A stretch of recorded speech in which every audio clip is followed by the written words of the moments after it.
मगर मोदी अपनी तकरीर में सिर्फ मुसलमान मुसलमान मुसलमान मुसलमान कर रहे हैं। ये जबान के वजीर आजम को जेब देती है। नरेंद्र मोदी कि आप किसके वजीर आजम है? आप भारत के 133 करोड़ जनता के प्रधानमंत्री है या नहीं? बताइए आप कि क्या कोई प्रधानमंत्री ऐसा इस जबान को इस्तेमाल कर सकता है कि जुमे के दिन ऐसा कर दिए तो मुसलमान हिंदू से लड़ना चाह रहे, मुसलमान ईसाई से लड़ना चाह रहे। देश के प्रधानमंत्री आप क्यों लड़ाना चाह रहे हैं? अब क्यों लड़ाना चाह रहे हैं? बल्कि मैं तो यहां पर आपके दरमियान में खड़े होकर कह रहा हूं कि नरेंद्र मोदी आप भी मंगलवार को सोमवार को छुट्टी डिक्लेयर कर दो, हमको एतराज नहीं है। अगर वो उससे भी दिल नहीं बढ़ता तो आप ये कह दो कि हफ्ते में 7 दिन नहीं रहेंगे, 8 दिन रहेंगे, उसको कहिए उसका नाम मोदीवार होगा। मोदीवार कर दीजिए। अगर भारत की गरीबी मोदीवार करने से खत्म होती है तो करके बताइए हमको।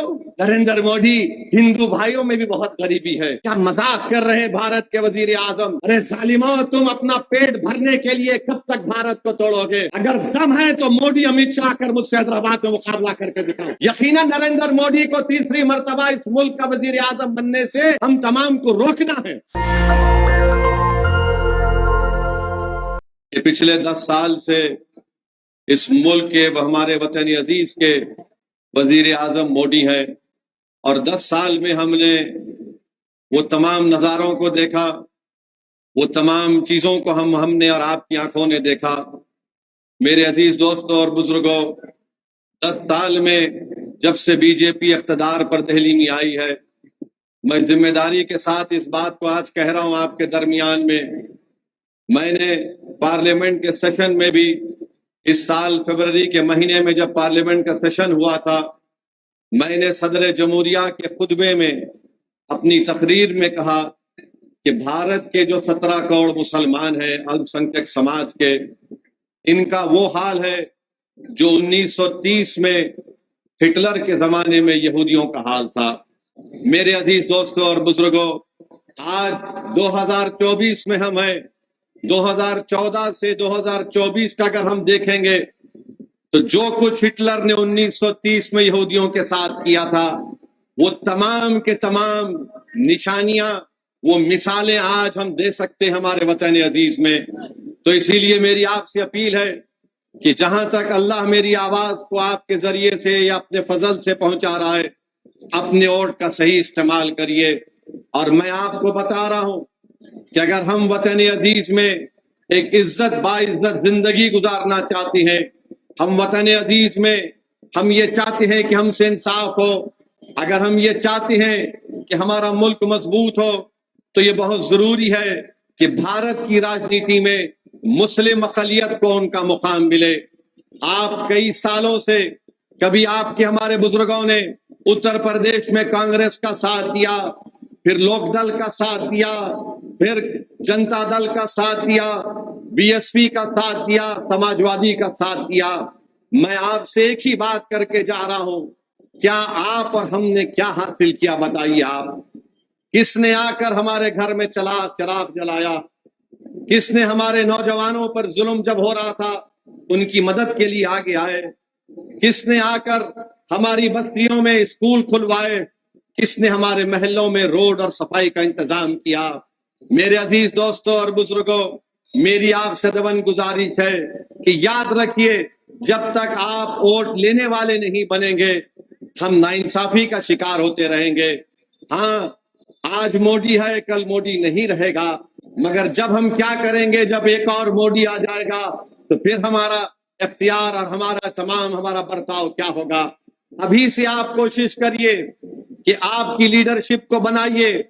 उत्तर प्रदेश हो या भारत हो, हर समाज का एक नेता है। अगर किसी समाज का कोई नेता नहीं है तो भारत के 17 करोड़ मुसलमान हैं। मैं आपके दरमियान में आकर ये बात इसलिए नहीं कह रहा हूं कि मुझे मुस्लिम समाज का नेता बनना है, हरगिज नहीं। अल्लाह मेरी नीयत को जानता है। मैं आपसे अपील कर रहा हूं कि अगर मैं खराब हूं या हम तमाम में से किसी को एक बनाइए, मैं उसके पीछे खड़े होकर काम करने को तैयार हूं, मगर नेता आपके ही दरमियान में से आएगा। कोई अब आसमान से गिरने वाला नहीं है, कोई जमीन के नीचे से निकल कर आने वाला नहीं है। आपको अपना नेता बनाना पड़ेगा और उसी वक्त मुमकिन होगा जब आप वोट लेने वाले बनेंगे। आप बरसों से 40-45 साल से हम सिर्फ वोट डाल रहे हैं और हम वोट लेने वाले नहीं बन रहे। वोट इसलिए नहीं ले पाते क्योंकि हमको डरा दिया गया कि अगर हम वोट लेंगे तो कोई और जीत जाएगा, फिरका परस्त ताकतें जीत जाएंगी, बीजेपी जनसंघ जीत जाएगी। मेरे अजीज दोस्तों और बुजुर्गों, मैं अपनी बात को आपके सामने दलील के साथ प्रूफ कर दूंगा। मेरा आपसे एक ही सवाल है कि क्या 2014 में आपने नरेंद्र मोदी को वोट दिया था? कितनों ने वोट नहीं दिया था? हाथ उठाइए। क्या आपने 2017 में बीजेपी को वोट दिया था? क्या आपने 2019 में दिया था? क्या आपने 2022 में दिया था? क्या 2024 में देंगे आप? कितने नहीं देंगे? हाथ उठाइए। अब आप अपने दिल पर हाथ रखकर सोचिए कि असदुद्दीन ओवैसी 2014 में नहीं आया था तो कैसे बीजेपी जीत गई? 2017 में कैसे बीजेपी जीत गई? 2019 में कैसे बीजेपी जीत गई? 2022 में कैसे बीजेपी जीत गई?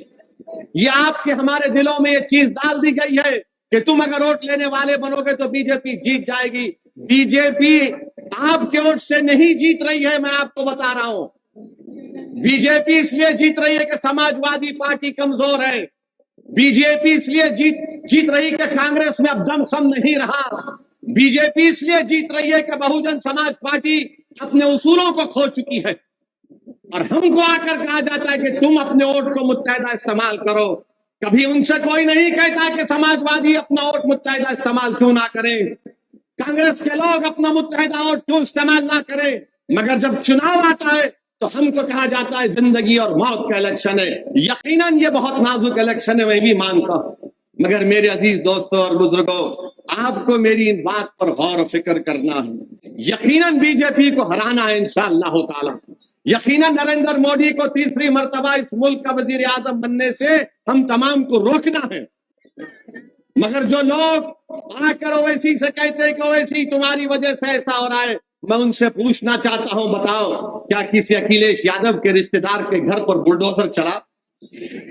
क्या किसी अखिलेश यादव के यादव परिवार के लोगों को हत्या की गई एनकाउंटर के नाम पर? क्या किसी यादव परिवार के महिला से कहा गया कि अपने सर पे से जो हिजाब पहनते निकालो? नहीं। किसकी इबादत गाह को निशाना बनाया गया? नहीं। किसी को हथकड़ियों में गोली मारी गई तो यादव था या उसका नाम अतीत था? बोलो आप। किसी को जेल में जहर दे दिया गया तो उसका नाम असदुद्दीन ओवैसी था या कोई और था? बोलो आप। ये बात पर आपको सोचना है। हाँ, मेरी इन बातों से मुझे बदनाम किया जाता है मगर मुझे अपनी बदनामगी की फिक्र नहीं है। अरे हमको सच्चाई को बयान करना है। अगर हम सच्चाई को बयान नहीं करेंगे और हिकमत के नाम पर बुज़दिली के मजारे करेंगे तो आने वाला कल हम और आपको माफ नहीं करेगा। आज हमारे दरमियान में तीख नहीं है, मुख्तार नहीं है। अगर आप अपना वोट नहीं लेंगे तो या तो आपको सियासी तौर से मार दिया जाएगा या फिर स्लो पॉइजन देकर आपको जिस्मानी तौर पर खत्म कर दिया जाएगा। फैसला आपको करना है। और लोग बोलते हैं कि बताओ क्या हो जाएगा अगर हम पीडीएम का साथ देंगे। मेरे अजीज दोस्तों और बुजुर्गों, देश के वजीर आजम मोदी हैं, उनकी भाषा का इस्तेमाल आपने देख लिया। वजीर आजम है, प्रधानमंत्री हैं, कभी कहते हैं कि कपड़ों से देखकर पहचान लो, कभी कब्रिस्तान और शमशान की बात करते हैं, तो अब कह रहे हैं कि हम घुसपैठी हैं, अब कह रहे हैं कि हमारी बेटियां, हमारी महिलाएं ज्यादा बच्चे पैदा करती हैं, अभी कह रहे हैं कि हिंदू बहनों के गले से मंगलसूत्र उतार कर मुसलमानों को दे दिया जाएगा, जिहादी कह रहे हैं।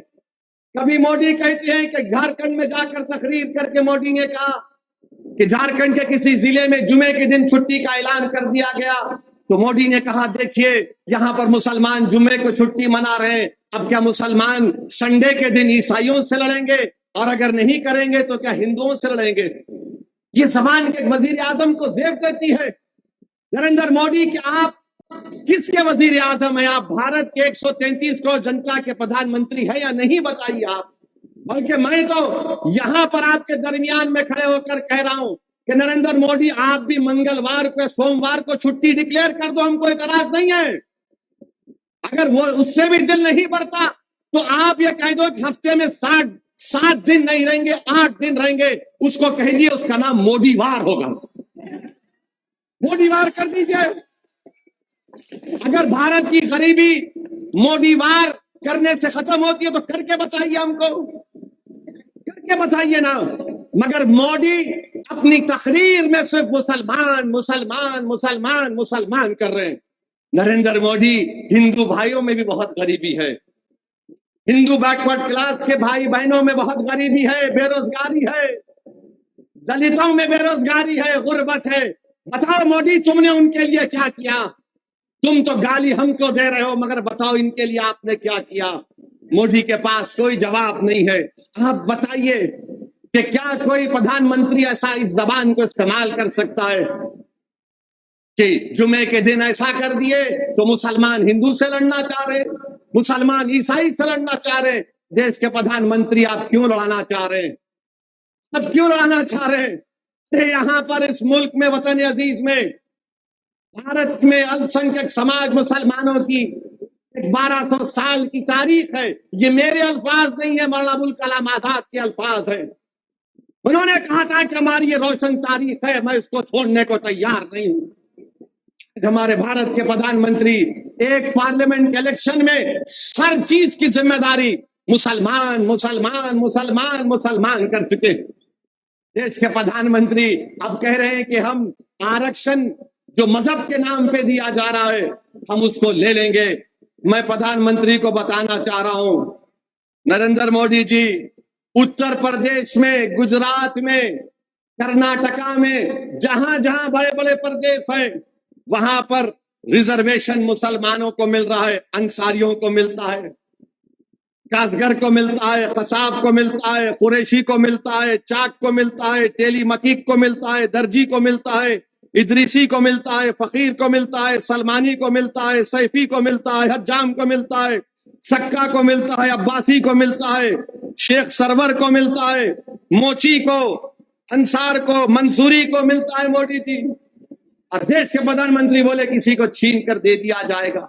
क्या मजाक कर रहे हैं भारत के वजीर आजम? मगर याद रखो 1930 में भी ऐसी होता था। हिटलर के जमाने में यहूदियों को बताकर हिटलर बोलता था ये सब चीज तुम्हारा ले लेंगे। अब लोग, दुनिया ने देख लिया कि क्या हुआ, क्रिस्टल नाक मूवमेंट हुआ। अब तो पिक्चरें बनाई जा रही है। मैं तो उन पिक्चर बनाने वाले जालिमों से दोबारा कहूंगा कि तुमको शर्म नहीं आती? चुल्लू पर पानी में डूब मरो। तुमको भारत में गरीबी नजर नहीं आती? तुमको भारत के नौजवानों की बेरोजगारी नजर नहीं आती? तुमको महंगाई नजर नहीं आती? तुमको मुफलिसी नजर नहीं आती? ये जालिम पिक्चर बनाने वाले मुसलमानों का थूक चाटते हैं जो जमीन पर हम थूकते हैं, पिक्चर बनाते हमारे खिलाफ। अरे जालिमों, तुम अपना पेट भरने के लिए कब तक भारत को तोड़ोगे? बना पिक्चर बेरोजगारी पर। नहीं, लव जिहाद, कश्मीर, फुला, बोलिए, अरे सब झूठ पर और पिक्चर बनाते हैं। और हद तो यह है कि देश के प्रधानमंत्री कहते हैं पिक्चर अच्छी है, जाकर देखो। नरेंद्र मोदी, ये हमारी बदकिस्मती है कि आप देश के वजीर आजम बन गए। अगर आप बंबई में जाकर एक्टिंग करते तो भारत के नहीं दुनिया के बहुत बड़े एक्टर होते, बहुत बड़े एक्टर होते। आप पूरे दुनिया के अवार्ड आपको ही दिए जाते। आपने कभी सुना किसी इंसान को कहते हुए कि मैं अपनी मां के पेट से पैदा नहीं हुआ? कभी सुना आपने? मैं तो अपनी मां की पेट से पैदा हुआ अल्लाह के फजलो करम से। सब भी पैदा हुए ना। मोदी जी बोलते मैं नहीं। कैसे पैदा हुए भाई? देश के प्रधानमंत्री कह रहे हैं और कह रहे हैं कि मुझे ऊपर वाले ने खास मकसद के तहत भेजा। क्या मकसद है आपका बताइए? गंगा में लाशें बह रही थी कोविड के दौरान, नरेंद्र मोदी, क्या आपको दिखाई नहीं दिया? उन लाशों को कुत्ते लौट कर खा रहे थे। भारत के युवाओं का मुकद्दर आपने बेरोजगारी बना दिया। उत्तर प्रदेश में यहां पर पेपर लीक हो जाता है और यहां के मुख्यमंत्री बाबा कहते हैं कि किसी बादशाह की आत्मा आ गई। बाबा, आपको आत्माओं से इतनी मोहब्बत क्यों है बताइए?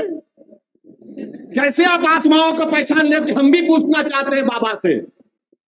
ये आत्मा आ गई कहां से? पेपर लीक क्या नाथूराम गोडसे की आत्मा ने लीक किया था? बताओ महाराज। पेपर लीक हो गया, उत्तर प्रदेश में नौजवान परेशान है।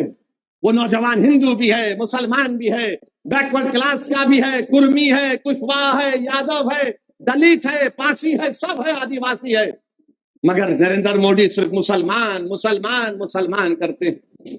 और मोदी जी झूठ कहते हैं। उन्होंने कहा कि रमजान में मैंने इजराइल से कहा कि जंग बंदी कर दो। नरेंद्र मोदी इतना तो झूठ मत बोलो, झूठ बोले काला कौवा काटे। अब बताइए कि इजराइल बमबारी अपनी जारी रख रहा है। आज राखल राफा में 45 लोग मारे गए रेफ्यूजी कैंप में। भारत क्यों नहीं कहता? मोदी तुम बोलो ना, नेतन्याहू से कहो कि जंग बंदी करो। मगर भारत से आज से चंद दिन पहले स्पेन में कश्ती को रोक लिया गया जिसमें 27 टन हथियार था, असला था, एक्सप्लोजिव थे, जो भारत से जा रहा था इजराइल को। और मोदी झूठ बोलते हैं कि मैंने कहा इजराइल को कि रमजान में बमबारी मत करो। नरेंद्र मोदी, भारत ही वो पहला देश था जिसने फलस्तीनियों को माना था। गांधी ने कहा था ये मुल्क, ये जमीन अरबों की है, यहां पर यहूदियों को नहीं रहना चाहिए। मगर आज आपके जबान से उन मासूम फलस्तीनियों के बारे में तो अल्फाज नहीं निकलते। देश के प्रधानमंत्री एक लंबी झूठ बोल दिए। मेरे अजीज दोस्तों और बुजुर्गों, आज आप देखिए इस देश की फॉरेन पॉलिसी क्या है।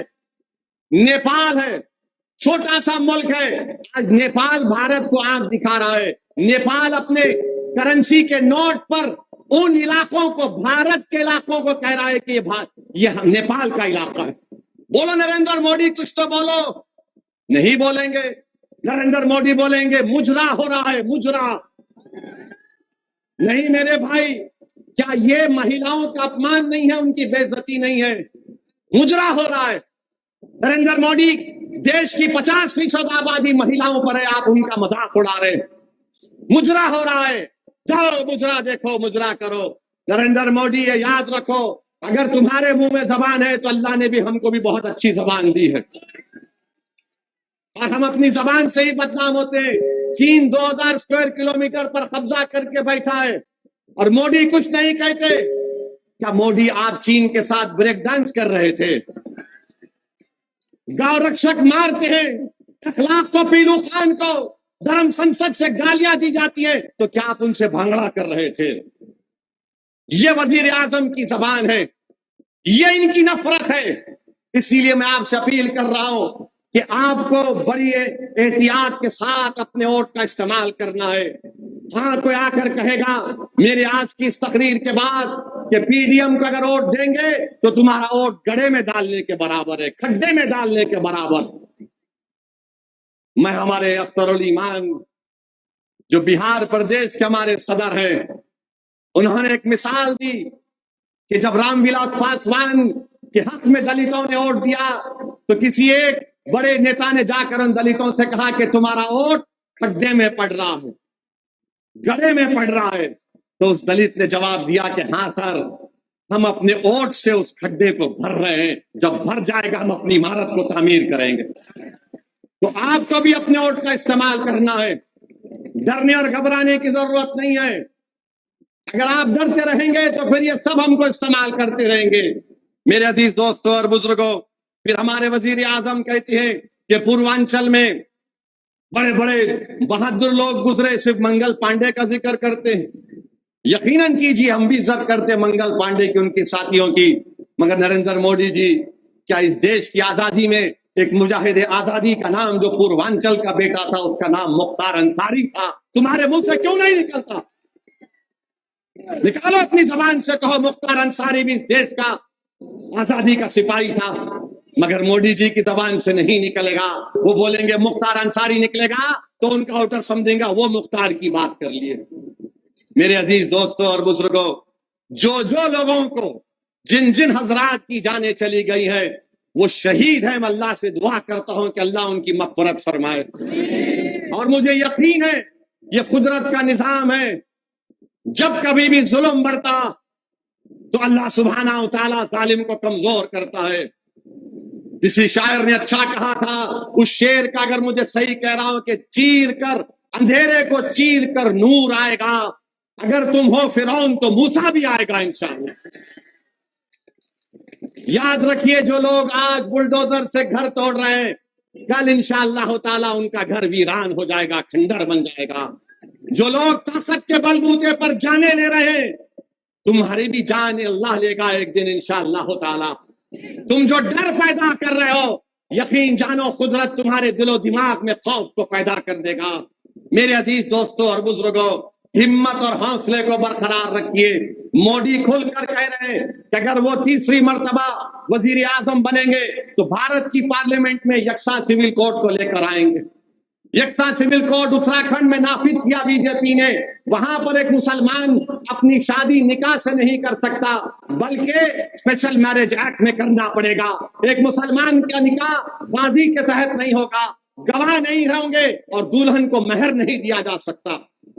ये यकसा सिविल कोड मोदी भारत में लाना चाहते हैं। आप अपने दिल पर हाथ रखकर सोचो, अगर कल यह कानून खुदा ना खास्ता भारत की लोकसभा में आएगा तो क्या अखिलेश यादव, राहुल गांधी उस बिल को फाड़ेंगे, असदुद्दीन ओवैसी उस बिल को फाड़ेगा? यह आपको सोचकर फैसला लेना है। और ये इंडिया अलायंस जो बनाया गया है, महाराष्ट्र में 48 लोकसभा की सीटें, कितने हैं? 48। एक भी मुसलमान को टिकट नहीं दिया गया। ये कांग्रेस के मुस्लिम नेता मुझे फोन करके कहे कि ओवैसी साहब, महाराष्ट्र में 1 करोड़ 15 लाख मुसलमान है, एक टिकट नहीं दिए। मैंने कहा मुझे क्यों सुना रहे हो? बोले नहीं, हम अपना दिल का गम हल्का कर रहे हैं आपको फोन करके। मैंने कहा मुझसे बात करके गम हल्का नहीं होता, तुम गुलामी की जंजीरें तोड़कर मेरे साथ खड़े हो जाओ, तुम्हारा गम दूर हो जाएगा। एक को भी नहीं दिए। और एक हमारा एमपी औरंगाबाद का इम्तियाज जलील, इंशाअल्लाह ताला अल्लाह उसको कामयाब करेगा इस बार भी। इम्तियाज जलील के खिलाफ आपने उम्मीदवार खड़ा कर दिया और बोलते हैं ओवैसी वोट काटने आया है।